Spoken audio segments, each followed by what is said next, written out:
Morning. Happy Sunday. Hi, Rak. Nandito kami sa may nagkarnan, Laguna. So, magsimba kami, anay. Tapos, nagulago kami. Makal kami sa rambutan ng Lanzones. Diba, Ke?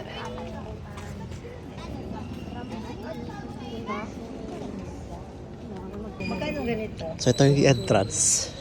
Napasok ng simbahan ng nagkarnan. Sabi, oh, antik. Siguro mga tayo pa rin siguro sa Kastila man. First time. Hi, Rak. First time ka magsimba sa nagkarnan.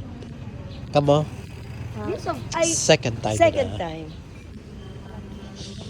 First time pa ako. Kaya pibi kami sa may Liliu. Sunod kita Liliu, Laguna. First time ko simba sa may nagkarnan. Kasi naligaw nga tayo. Tabi iya, pasado. Pasad sa church. Ang tao.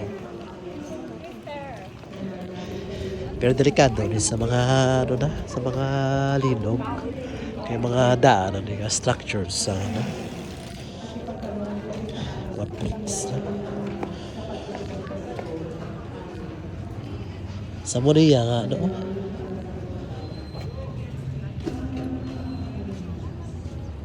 pila na katuig ka. Ta karon, i-search ta. I-search ta pila na katuig. Hindi tabagin sa likod, sa gilid. Sa Moriya tsura, sa gilid. Medyo, hindi namin ako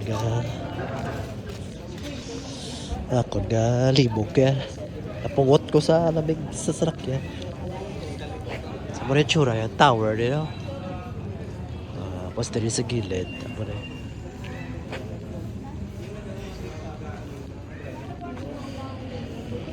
So, wala pa ko idea kung pila na ni katuig ang simbahan.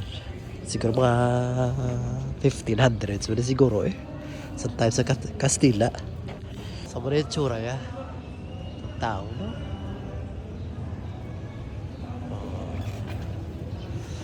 Medyo wala. Chimpo kay may low pressure sa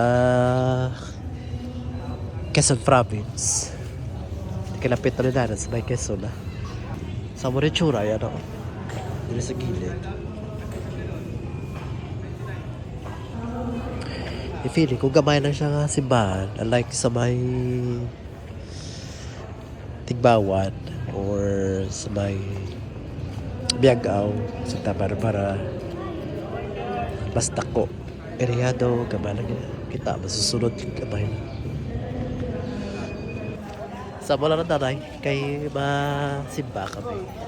Tapos karon pagka-out, balik kami to sa daan, mabakal kami sa Lanzones, rambutan, avocado, santol. Kaya damo na rin. Baso kami sa simbahan. Bye!